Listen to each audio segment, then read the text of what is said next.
This AFCON 2025 preview and picks edition of the Premier League Gambling Podcast on the Sports Gambling Podcast Network is brought to you by Underdog. Underdog is hooking up new customers. Play just $5, get $75 in bonus funds when you sign up with the code PLGP.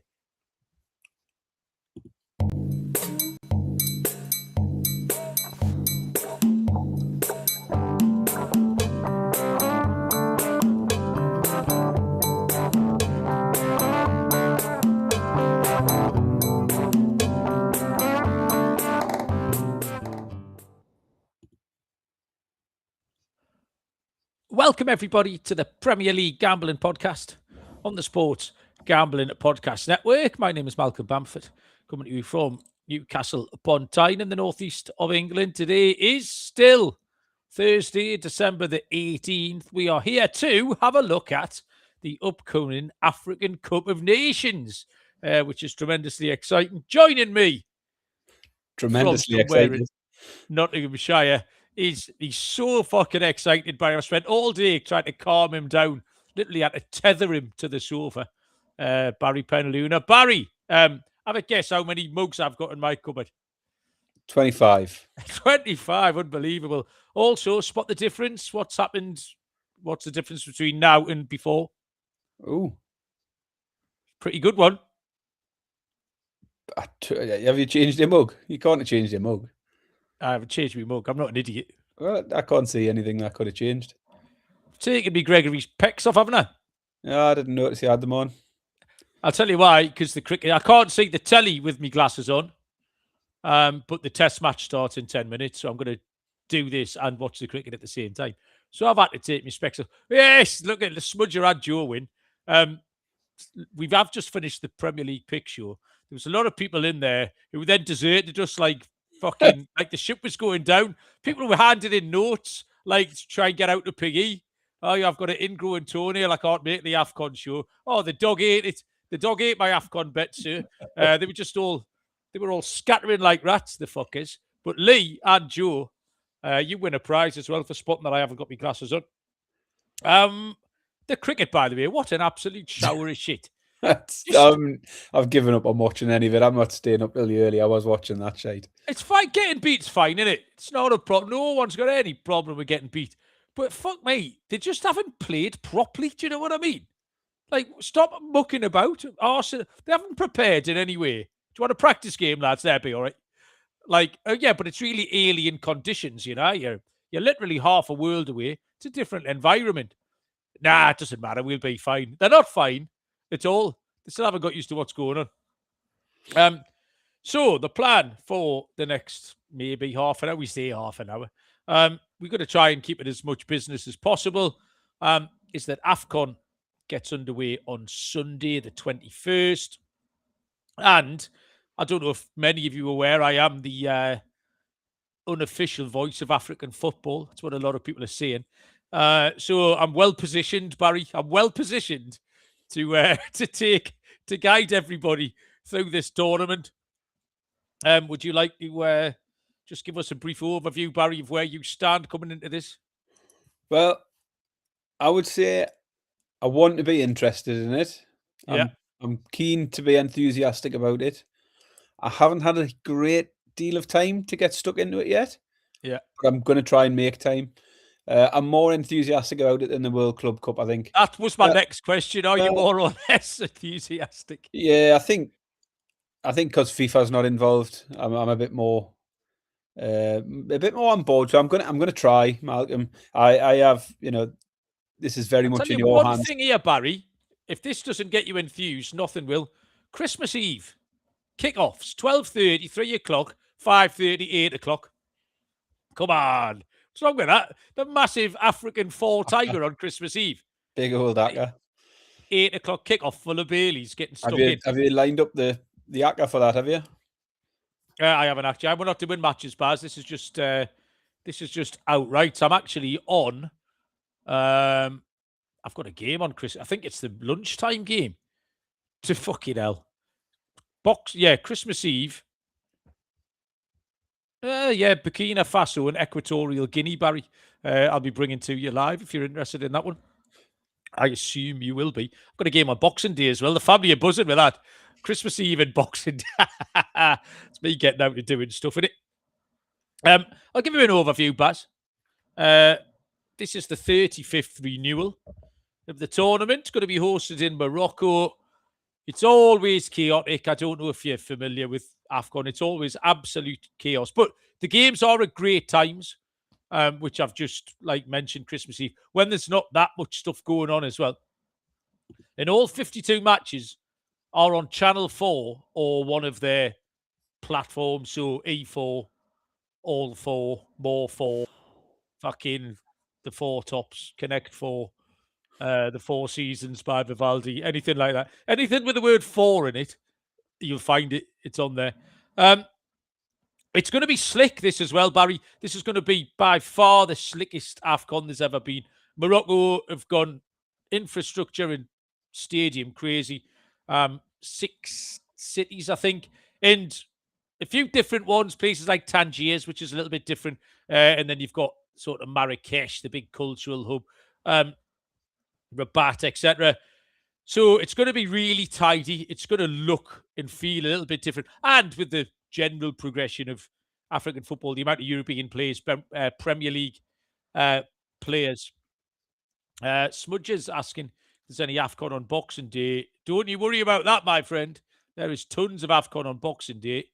Yeah, prices. There's no prices on that, but yeah, because I can't remember. I've got a game on Boxing Day as well, like I said. So yeah, there's 3 or 4 kickoffs on Boxing Day as well. Outrights, we'll start with, Baz. I'll just take you down the outright markets down to maybe the top 6 or 8. Morocco, the hosts, worthy favourites at 5-2 plus 250. Egypt are 11-2 plus 550. Algeria 6s. Senegal 6s. Nigeria 10s. Ivory Coast, Tunisia, and Mali all at 12-1. But the top 8 down at 12-1 or below. It's 6 groups of 4, which means the 4 third place teams go through. The 4 best third place teams. And we like that format. We've done all right with it. Do you remember the last AFCON? And it ran alongside the Asian Cup. And we got 100-1 winners to both semi-finals. It was Jordan went a long way. And was it Equatorial Guinea, I think?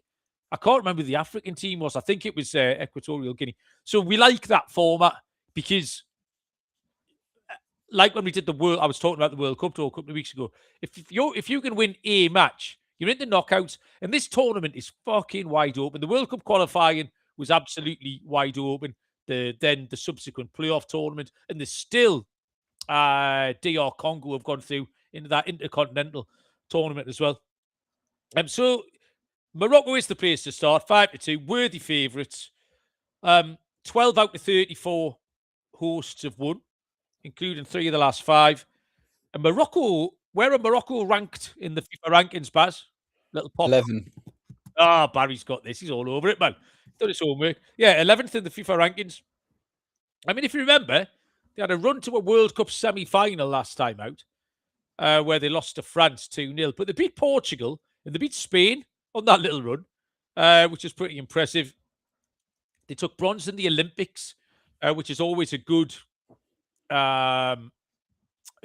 indicator of how your players are coming through. The younger players stepping up. Hakimi, obviously the star man, En-Nesyri, we see in the Champions League. El Kaabi, I've watched a lot. Olympiacos, Mazraoui, we know. So they're doing nothing wrong at all on the pitch, really. I just can't recommend them at 5-2 because this tournament is far too wide open. The price is absolutely spot on. Even if you look at that 12 of 34 hosts, at 5-2 price, that's where it should be, just on the numbers. I think if the each-way price was round about 4-1, then I might look to get them involved, but it's not. There's just too many teams can beat them, so I would be passing them at 5-2. But I think, Baz, you've gone in earlier, and you couldn't get past them, could you? Yeah, I've got another pick as well as an outsider. Sort of thinking back to last time when we did take a couple of those big prices in this in the Asia Cup, I thought I wanted to find something similar, somewhere where you might be able to trade out later on if someone gets a bit further in. But my outright pick, I will go for Morocco. I think they're in good form. won 8 of 8 in World Cup qualifying, conceded just 2 goals. And that home advantage, it's a big percentage, 12 out of 34 is a lot of home hosts winning this tournament. And as you say, 3 out of the last 5 as well. They've got plenty of quality throughout, you've just mentioned. I think they'll cruise through the group. They're going to be hard for anyone to beat. So it isn't fancy pick. It is a short price. I found 11-4, but yeah, I will be taking Morocco to win it. Egypt second in at 11-2. Everything hinges on Mo Salah. Egypt do have 7 titles. They're the most decorated team in this. Group passage look fine, but there's just other teams I like more. I don't want anything to do with them, with that Salah. I put the other 2 North African teams together, even though they're different prices. Algeria at 6-1. Tunisia are at 12-1. Algeria, so the Marseille striker, Amin Gouiri, is missing for them. That's a massive miss. He gets a lot of their goals. Riyad Mahrez is their star man. So the squad's experienced, but it's just a dull pick. They haven't got that much about them, Algeria.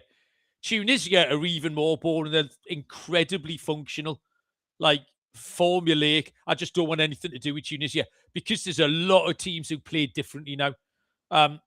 Senegal were in this golden generation. I mean, England had a golden generation. Senegal, we've been quite high on because we watched them beat England last summer. Was it last summer? I think we tipped them up on this show around about 7-1 when they turned England over 3-1 at Nottingham. Was it in the City Ground? They've only ever won this once in 2021, so they do underperform, but Koulibaly, Gay, Mane, Nicholas Jackson, Ismail Assar, we just talked about on the Prem show. They're in transition. They're right at the end of this cycle of the golden generation, like Mane is just about to drop off, stuff like that. They'd be the first team I'd be interested in betting on each way at 7-1. Of those, this like first tier, Senegal I like, but I'm not going to pick them. I'm not going to put them up as a pick. I'm out on Nigeria, 10-1. A lot of shenanigans behind the scenes with the FA and the players. The managers picked a really mad squad. Victor Osimhen and Ademola Lookman look legit up top. But I watched them lose to the Congo in that World Cup qualifying playoff. They only finished second in the World Cup qualifying group behind South Africa, which is why they ended up in the playoff. So they're just not quite there. Too short a price. Ivory Coast, I like, but not enough. Wilf Zaha has made it back in the squad, playing well for Charlotte in MLS. And they've got 4 Prem players in their squad. The group's straightforward because they've got Cameroon in there, who were a massive fade for me. And you'll get each way run out of them at 12-1. Again, I didn't pick him. And then Cameroon are just worth mentioning because of the mad situation that they're in. 16-1. Basically because they're a name brand. It's a bit like picking Man United, like at the minute, because you've heard of them. Well, that's not really a good idea. Cameroon have... So Samuel Eto'o, who you all know, is the president of the FA. He sacked the manager, Mark Britt. So Samuel Eto'o sacked the manager and has announced a 26-man squad. The manager has refused to accept that he's been sacked. So he's also announced a 26-man squad, a different one. So Cameroon have got 2 managers and 2 squads. So who the fuck's going to turn up next week? I've got absolutely no idea. They're completely different, these 2 squads. Even aside from that, they got dicked off Congo in that playoffs when I seen him. They just weren't good enough.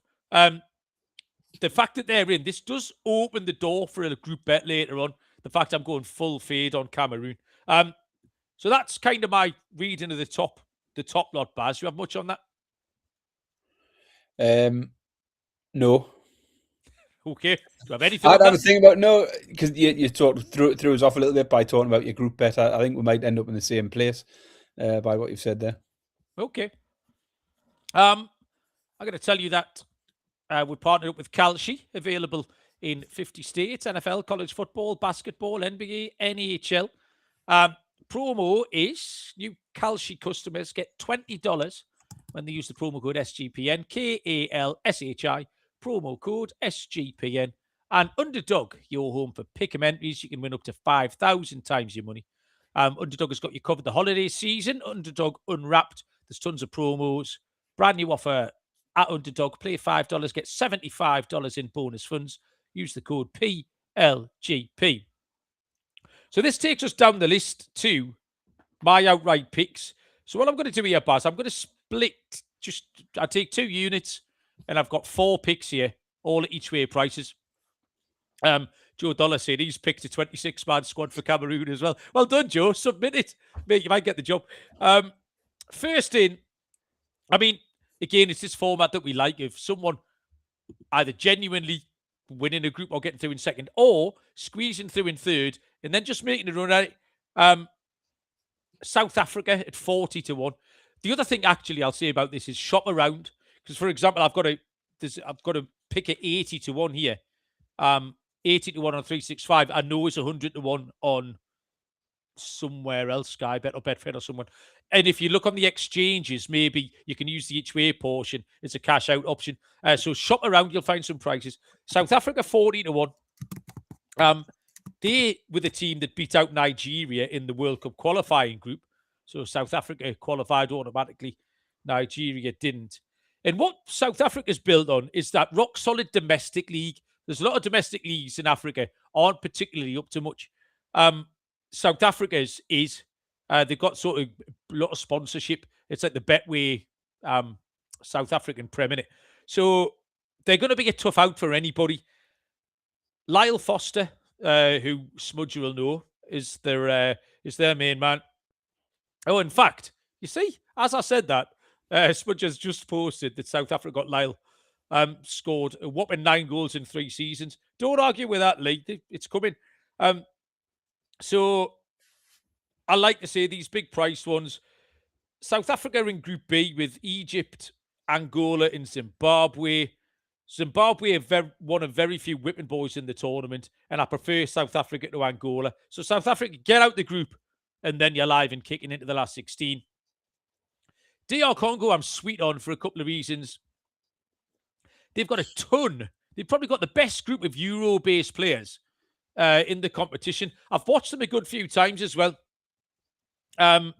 They deservedly beat Nigeria and Cameroon in that World Cup qualifying playoff tournament, which has seen them into the Intercontinental one next March.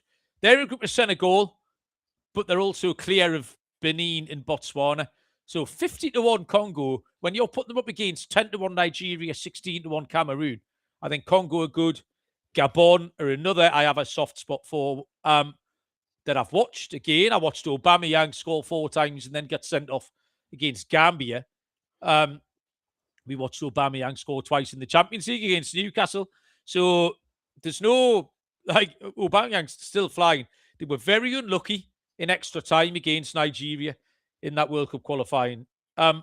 Mario Lemina of Wolves, you probably remember, is now at Galatasaray. He stands out. And also, if you are our American listeners, Dennis Bouanga, LAFC.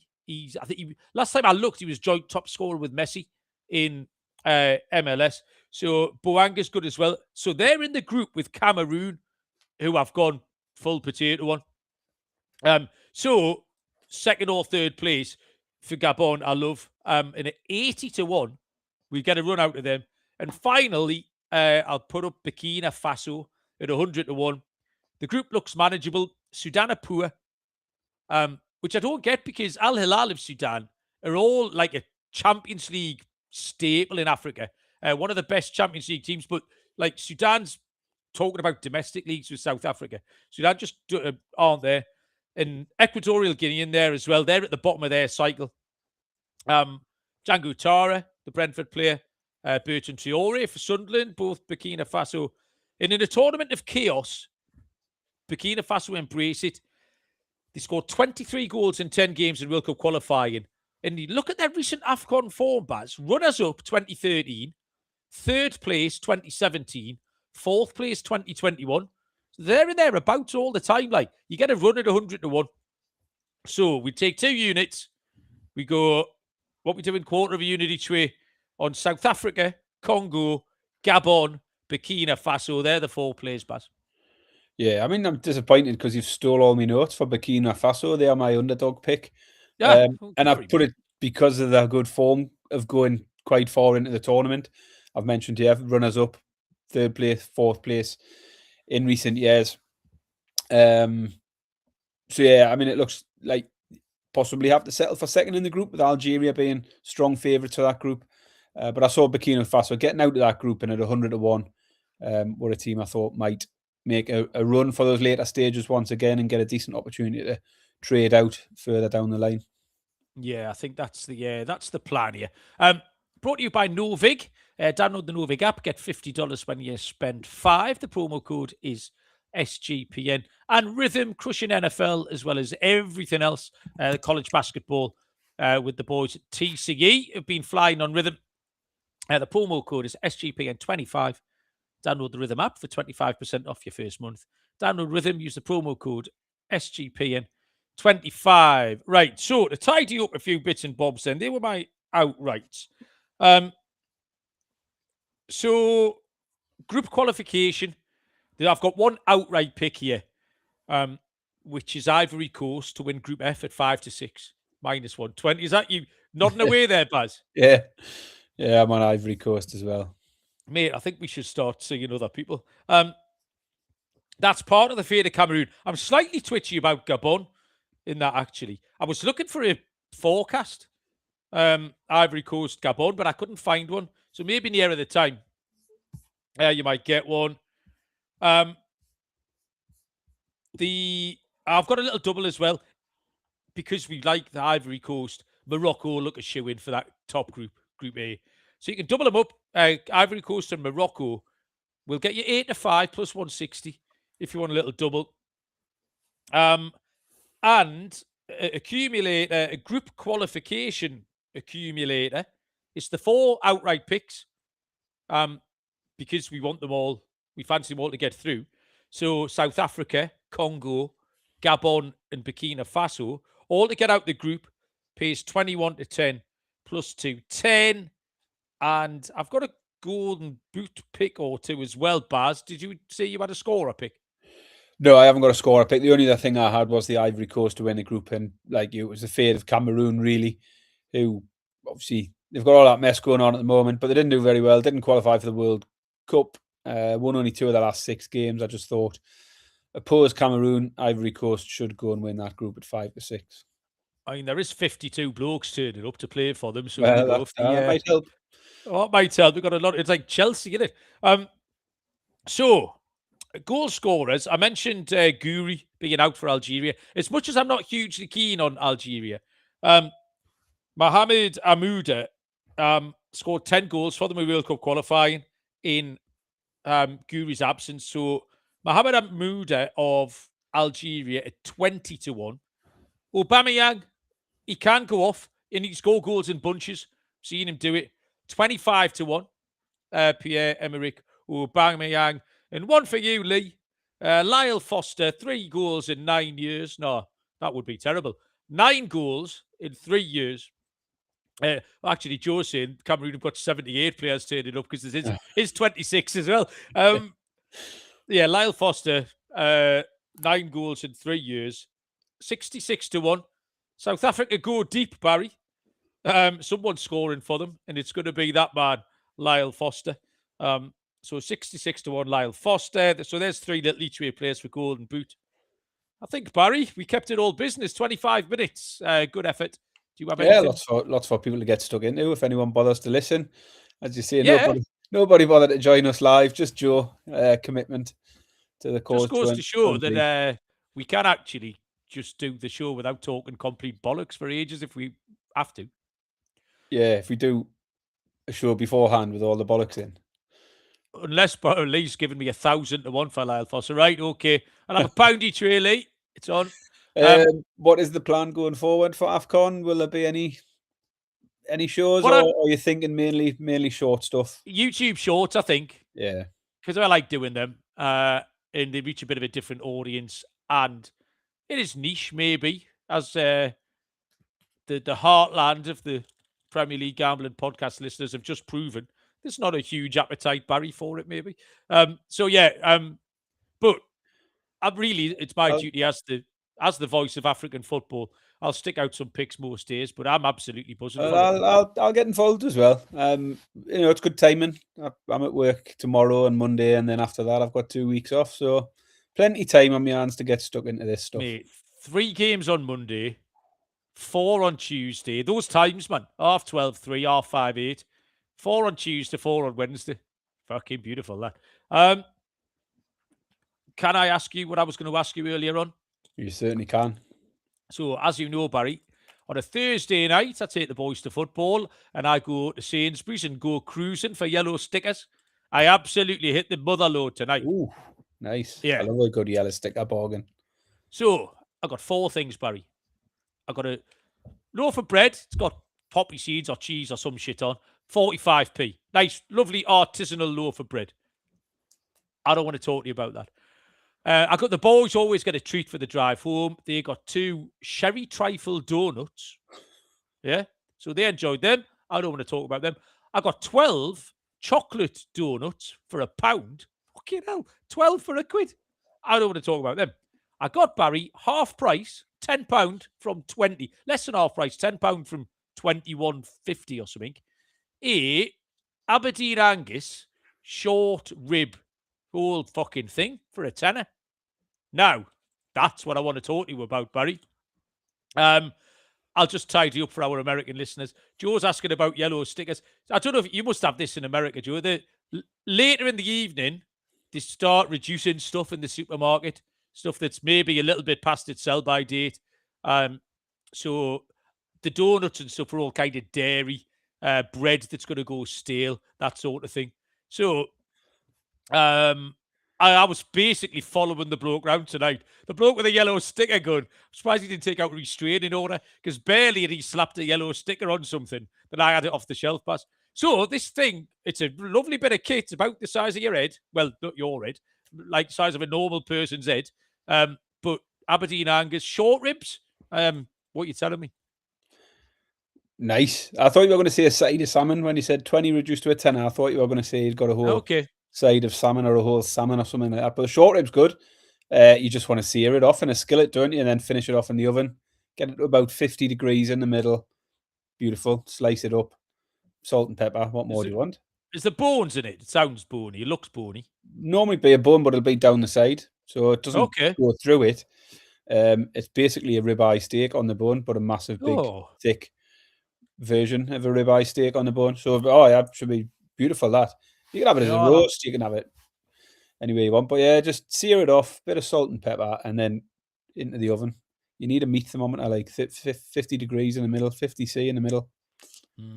I haven't got one of them, Barry. Well, you're just going to have to guess. You have to do the old squidgy bit, don't you? If it feels like that, then it's rare. What was that, mate? That's something like that, aye. Yeah, okay. Yeah, good. nice, excellent. I love the old bargains. I play the game on Christmas sometimes. The local supermarket here, Christmas Eve, is an absolute bonanza because they're closed for 2 days. Right. So you get all sorts of bargains. And very often you can get the whole turkeys 75% off. Ooh. So there has been an occasion where I've played the game of hanging on until Christmas Eve to buy the Christmas turkey and getting it for 75% off. I've actually got a turkey in the freezer that I bought last Christmas Eve. I'm not cooking Christmas dinner. I'm in Newcastle this year, but my freezer always gets filled up. I've got a big chest freezer that's always full of those bargains. Whenever I say a 75% off, it doesn't matter what it is. If it's 75% off, I'm having it. I might go and have a sniff around Christmas Eve, Baz. Like Christmas Eve's worth a look. Generally, Aldi's a good one. They'll normally always have half price off everything in the morning. Yeah, you'll get some right bargains. Yeah, well, I'm right into that. Very good. Well, we eked another 7 minutes out the show there, Baz, talking about reduced price meat. Beautiful. Have you got anything else you want to talk about? England still haven't lost a wicket yet in the 16 minutes we've been on, remarkably. Not bad. Should we just say bye? We should, really. Yeah, I mean, I've got to now publish 2 episodes of this, and I've got to try and get some sleep and try and get to work in the morning. So, Sweet, I can lie until 12 o'clock. I'm good. Thanks, the 3 of you joined us. And all aboard Burkina Faso, Gabon, Congo, and South Africa. Good luck with your bets. We catch you at some point. See you down the road. Cheers.